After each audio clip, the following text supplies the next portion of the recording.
Good afternoon, everyone. Obviously, margin for error is really small in the Big 12, and we played well at times on Saturday, but didn't play well enough, especially at critical times, to come out of there with a win. And game kind of went the way we needed it to go, with time of possession and play count and stuff. But just in the fourth quarter, both sides of the ball, and then I thought the kick return was important for them to get it out to the 35. We just missed opportunities that we had, and so we'll see the guys today. We visited as a staff yesterday. We got to do some things schematically to help ourselves a little bit and shore some things up, but you got to stay the course. Bottom line, you got to keep fighting, keep battling, and get ready for a really good TCU team coming in here. Coach, give me your thoughts on you're up by 2 touchdowns, about 5 minutes left on the clock management.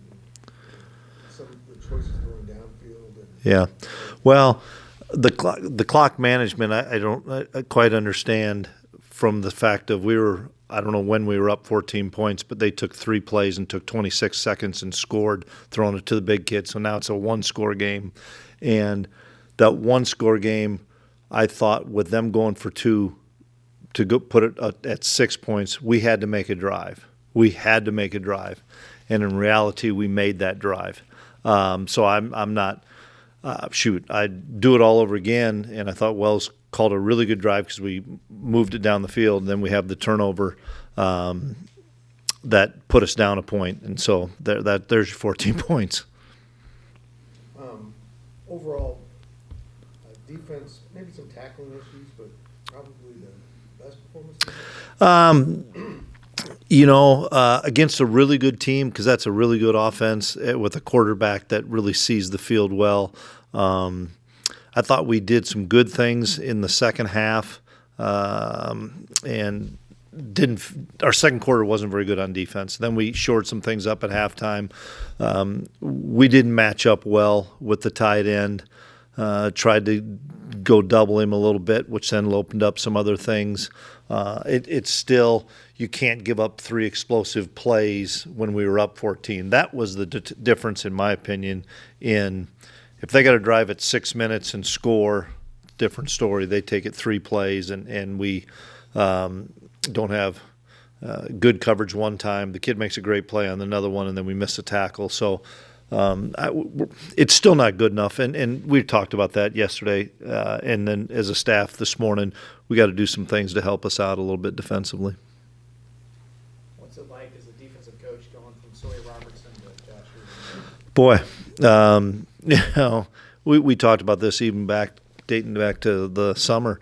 The amount of talented quarterbacks in this league, and it's a quarterback-driven league, and it's a skill player-driven league, and so I look at what Sawyer has from skill positions, and then look what Hoover has, and there's not somebody say, boy, you only can take this guy out. They've got so many guys that can beat you, and a guy that is throwing the ball as well. I know he's a terrific athlete and can run the ball, Hoover is, but throwing the ball really accurate, especially on deep balls. And so that's the thing that probably scares us the most, is the fact of we've given up some explosive plays, and there's an explosive offense that is going to take those shots, and they're playing really well offensively.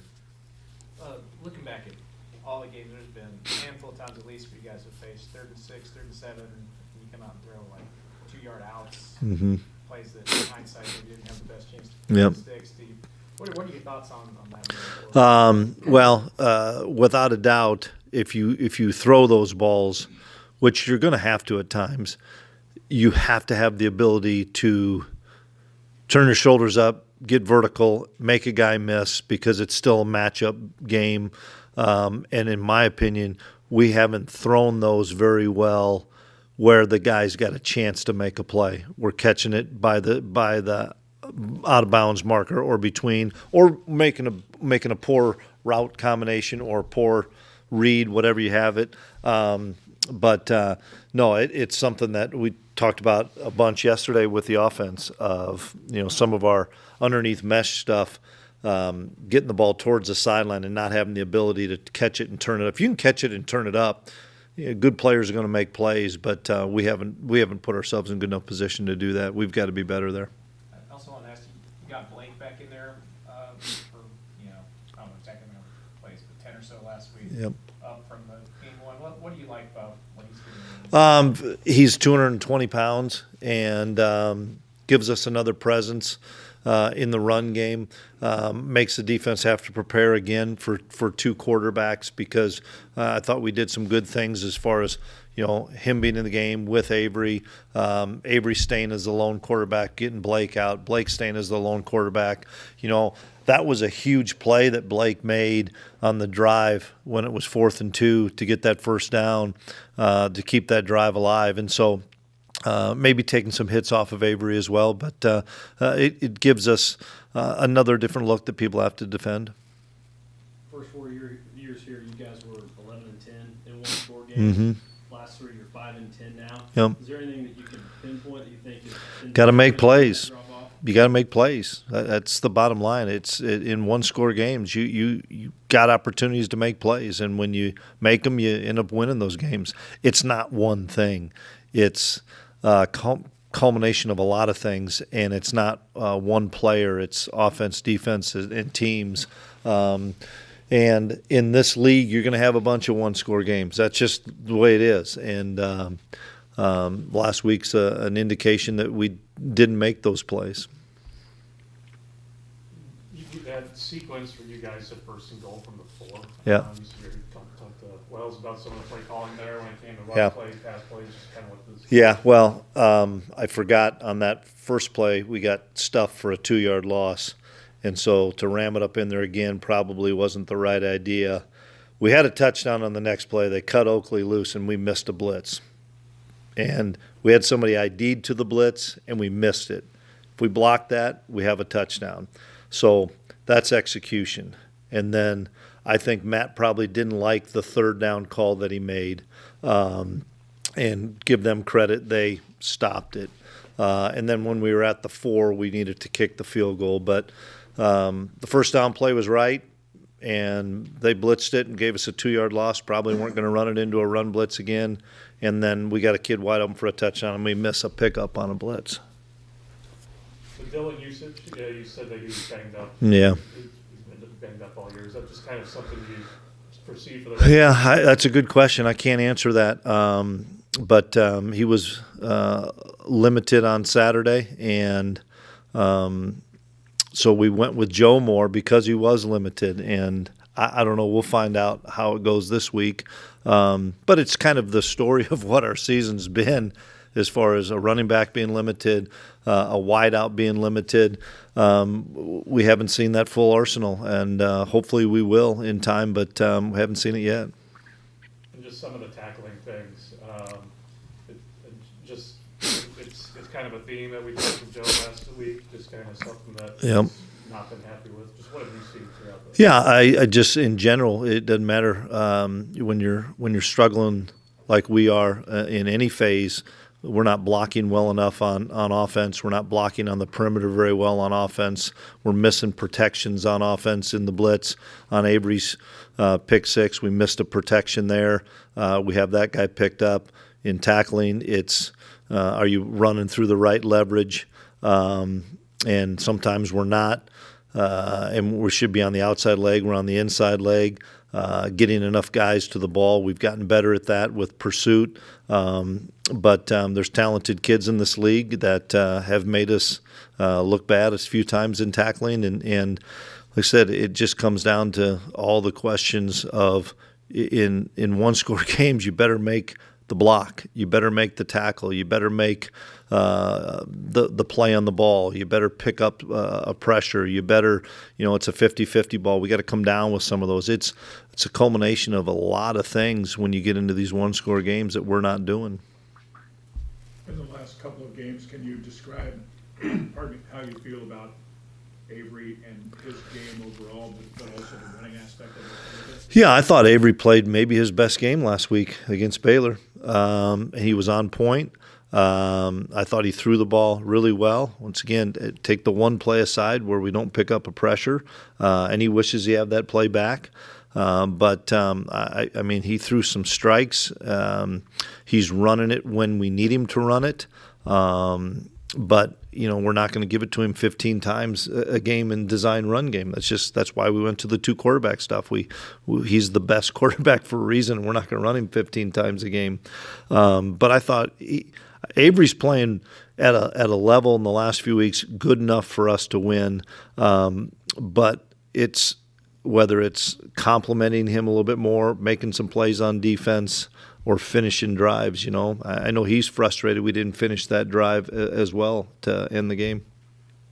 You mentioned Joe Jack a little while ago, and I'm wondering what you thought of his game spelling Dylan, because I think you could make an argument that he ran with as much No doubt. purpose as we've seen. Yeah, I thought Joe played a really good football game and picked up protections well, caught the ball out of the backfield. Joe's an example, and he'd probably tell you as well, man, we threw it to him in the flat one time on a 3rd and 6, and he's got to take it up north and south and make a kid miss and get a first down.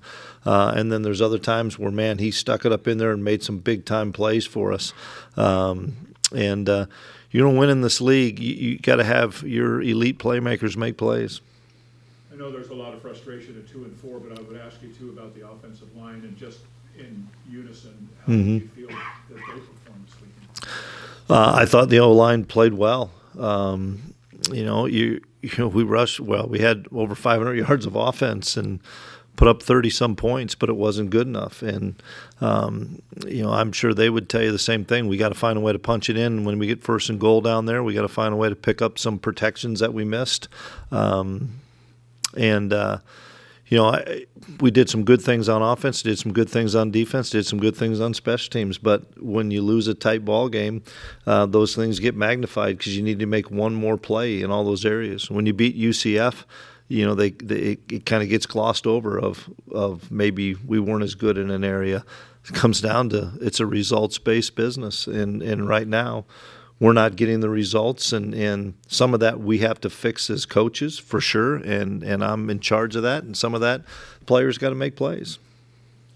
Coach, going back, excuse me, to the Jace Brown getting his head ripped off and maybe taking 6 Yep. minutes off the board after getting out of that. Yep. I'd love to know just the explanation you got, and everybody's sharing the AI explanation. Yeah, But what's it like? I don't have any idea. I really don't. And all that stuff happens really fast. They mark the penalty off, and we go for play. But no different than the interception, no different than a long pass play, a 53-yard field goal, a block 58-yard field goal. It's never really one play. But no, I don't know. I think we're gonna have Devin Bass in here for the first time. Yeah. Just curious what your thoughts on his first start and just maybe a little bit of his story. Yeah. What you admire. Proud of Devin. It's not been an easy road for him. Came here out of Florida, an offensive lineman, and probably had a struggle his first year adapting to college like a lot of kids do. Probably was in my office a few times. He probably would even tell you that. And he stayed the course. It's a credit to Devin. It's a credit to his family.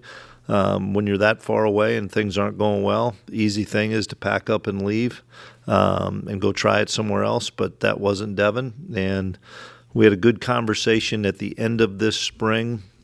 He and I did. And how we needed to light a fire under him because he's been here now long enough that he needs to contribute, and he took that to heart. And the Devin Vasses of the world, those are the stories that you love to hear at K-State, because maybe was our 10th lineman coming into fall camp, and now arguably he's playing as well as anybody up front. And it's our O-line coaches to Devin to just his desire and ability to want to make a difference on the team for K-State, not for Devin, but for K-State. It's a fun story to have and to show kids that are sitting in this room that I'm never going to get a chance. Well, I've seen Devin Vass sit over there year after year and never get that chance and not come and complain and bellyache, but say, this is on me. It's not on you as coaches. This is on me. I've got to improve. And he's done that, and he's earned the right to play.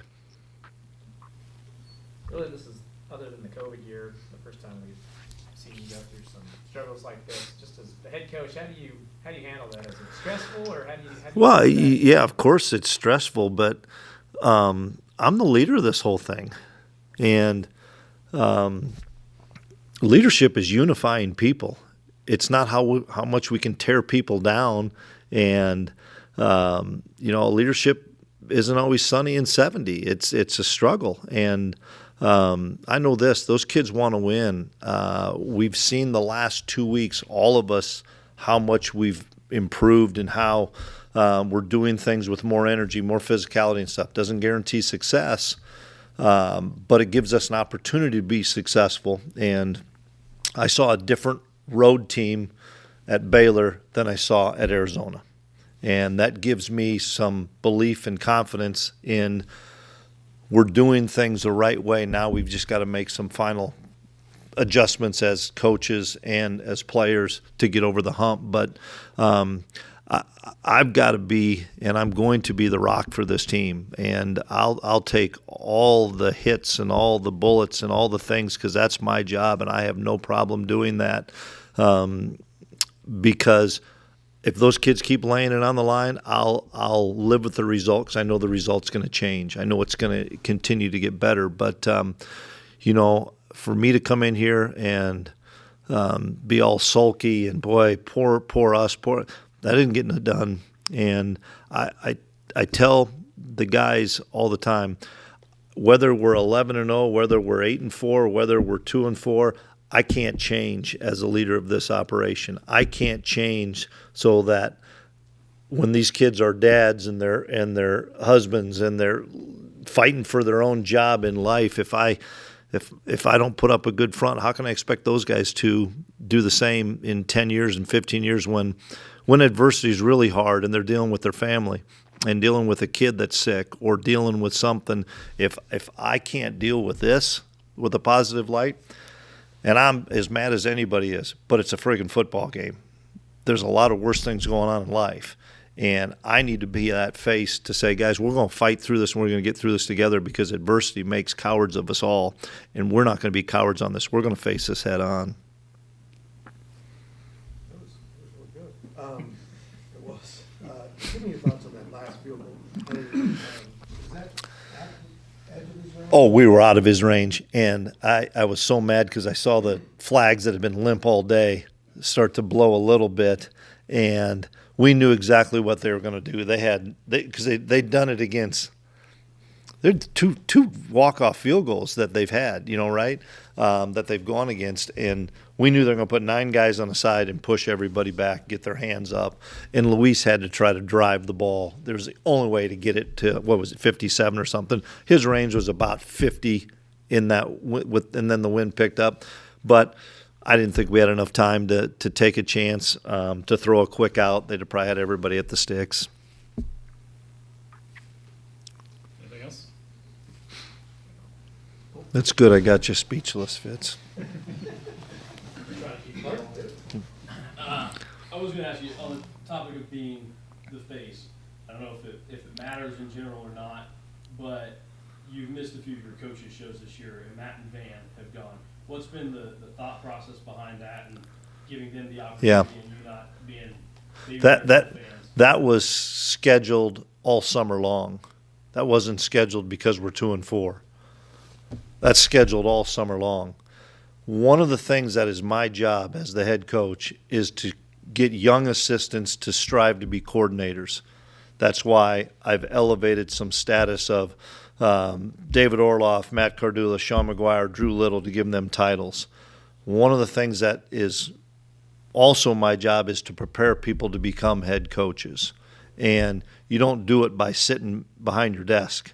You do it by coming and taking the questions and getting putting yourself in that position. And so I'm not getting any younger. And I think it's important that I give other people an opportunity to do what a head coach does. And we're going to continue to do that too. I know that Wyatt likes to see a different face in there as well, but that has nothing to do with what our season's going.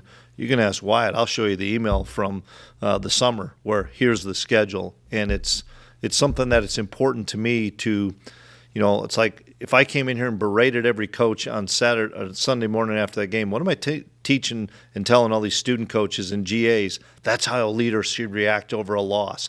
Blame everybody else. Come on. No, this is on me. And I firmly believe that we have a great staff because of the trials and tribulations that we've gone through. Now let's give these guys an opportunity to grow in the profession. Okay. All right. Okay.